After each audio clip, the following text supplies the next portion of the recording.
न्याय संगत से मैं प्रणीत पाराशर। बहुचर्चित एवं नवीनतम मामलों की श्रृंखला में आज हम माननीय सर्वोच्च न्यायालय द्वारा दिनांक 30 जुलाई 2020 को दिए गए एक निर्णय पर बात करेंगे।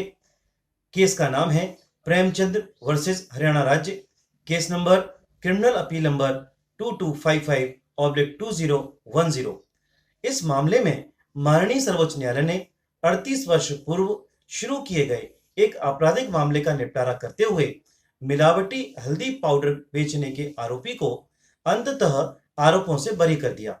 मामला यह है कि मिलावटी हल्दी बेचने के लिए आरोपी प्रेमचंद्र को वर्ष 1982 में खाद्य अपमिश्रण निरोधक अधिनियम 1954 की विभिन्न धाराओं के अंतर्गत आरोपित किया गया था।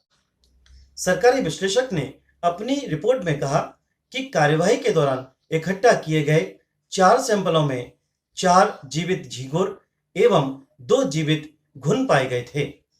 आरोपी पर ट्रायल कोर्ट में 13 वर्ष तक आपराधिक मामला चलता रहा। परिणामतः उसे ट्रायल कोर्ट द्वारा बरी कर दिया गया।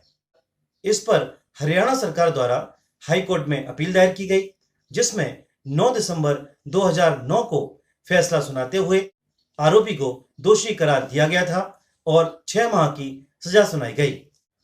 हाईकोर्ट द्वारा दिए गए फैसले को चुनौती देते हुए आरोपी प्रेमचंद्र ने माननीय सर्वोच्च न्यायालय के समक्ष अपील दायर की और तर्क दिया कि सरकारी विश्लेषक ने अपनी रिपोर्ट में कहीं भी इस बात का उल्लेख नहीं किया है कि हल्दी पाउडर के नमूने में कीड़े मकोड़े थे या वह मानव उपयोग की दृष्टि से उपयुक्त नहीं था। इस मामले में माननीय सर्वोच्च न्यायालय ने कहा कि हमने देखा है कि अभियोजक पक्ष के गवाह मेडिकल ऑफिसर की जिरह से पता चला है कि उसे आंखों से सामान्य तौर पर देखने पर नमूने में कोई घुन या कीड़ा नहीं मिला था, जबकि एक अन्य गवाह खाद्य निरीक्षक ने कहा कि नमूनों को अगले ही दिन सरकारी विश्लेषकों के समक्ष विश्लेषण के लिए भेज दिया गया था, लेकिन इससे संबंधित कोई पार्सल रसीद उपलब्ध नहीं कराई गई। इसके बाद सरकारी विश्लेषक के कार्यालय में 20 अगस्त 1982 को नमूना प्राप्त हो गया था और 18 दिन विलंब से 7 सितंबर 1982 को रिपोर्ट तैयार हुई थी। इस बात का कोई साक्ष्य उपलब्ध नहीं है कि इस कथित अवधि के दौरान नमूने में कोई भी छेड़छाड़ नहीं की गई थी। इसलिए माननीय सर्वोच्च न्यायालय के अनुसार संदेह का लाभ अभियुक्त के पक्ष में जाता है। कोर्ट ने यह भी कहा कि सरकारी विश्लेषक की रिपोर्ट में इस बात का उल्लेख नहीं किया गया है कि नमूने में कीड़े मकोड़े थे।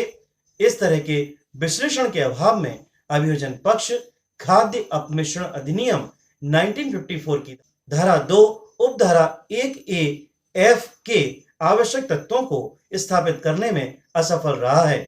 कोर्ट ने कहा कि सरकारी विश्लेषक ने इस बात का उल्लेख नहीं किया है कि हल्दी पाउडर के सैंपल में कीड़े लगे थे या वह मानव उपयोग के लिए उपयुक्त नहीं था। इस तरह के मंतव्य के अभाव में खाद्य अपमिश्रण निरोधक अधिनियम की धारा 2 उपधारा 1A F का मानदंड पूरा नहीं किया जा सकता है। अतः अभियुक्त पर लगाए गए आरोपों से उसे मुक्त किया जाता है, अर्थात बरी किया जाता है।